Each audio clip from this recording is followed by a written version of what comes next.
மாநிலத்தில் சுயாட்சி, மத்தியில் கூட்டாட்சி. மாநிலத்தில் சுயமா கொள்ளையடிச்சுக்கிறோம், மத்தியில கூட்டா கொள்ளையடிச்சுக்கிறோங்கிறார். இதைத்தான் மாநிலத்தில் சுயாட்சி, மத்தியில் கூட்டாட்சி. இங்க இருக்கிற காங்கிரஸ் கட்சி முடியாது, எங்களுக்கும் பங்கு கூடுன்னு இருக்காங்க. இதுதான் சண்டை, தவிர வேற ஒன்றும் கிடையாது. சம்பாதிகளை கொஞ்சம் கொடுத்துட்டா கம்முன்னு இருப்பாங்க, மந்திரி பதவியெல்லாம் கேட்க மாட்டோம். யாருக்கும் கதை தெரியலங்க, ஏமாத்துறாரு. இவர் எப்பயுமே சொல்லுவார், தமிழினம், தமிழர்களுக்காக, தமிழுக்காக, அப்படி இப்படி மாதிரி இனத்தை அழிச்சு. நான் கேட்கிறேன், தமிழர் அப்படின்னு நீங்க சொல்றீங்க, ஒத்துக்கிறேன். இந்த தமிழர் நீங்க தமிழரோட என்னைக்கா கூட்டணி வச்சிருக்கீங்களா? உங்களை யாரு வடக்கு போய் கூட்டணி வைக்க சொன்னா சொல்லுங்க பார்ப்போம். எந்த பேரறிஞர் அண்ணா அவர்கள் கட்சியின் தலைவராக இருக்கப்பட்டவர் போராடி காங்கிரஸ் கட்சியை வீழ்த்தினார். இவர் ஆட்சிக்கு வந்து அவரோட கூட்டணி வைக்கிறார். 80 இவருடைய ஊழல், பூச்சிக்கொல்லி ஊழல், கோதுமை ஊழல் தப்பிக்கணுங்கிறதுக்காக முதல்ல கூட்டணி வைக்கிறார். அதுக்கப்புறம் இன்னைக்கு வரைக்கும் கூட்டணி வைக்கிறார்.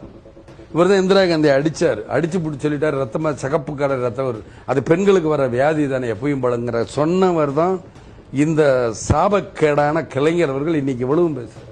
கலைஞரின் வீடா தமிழ்நாடாங்கிறது தான் இன்னைக்கு நாட்டுக்கு முன்னாடி நிற்குது.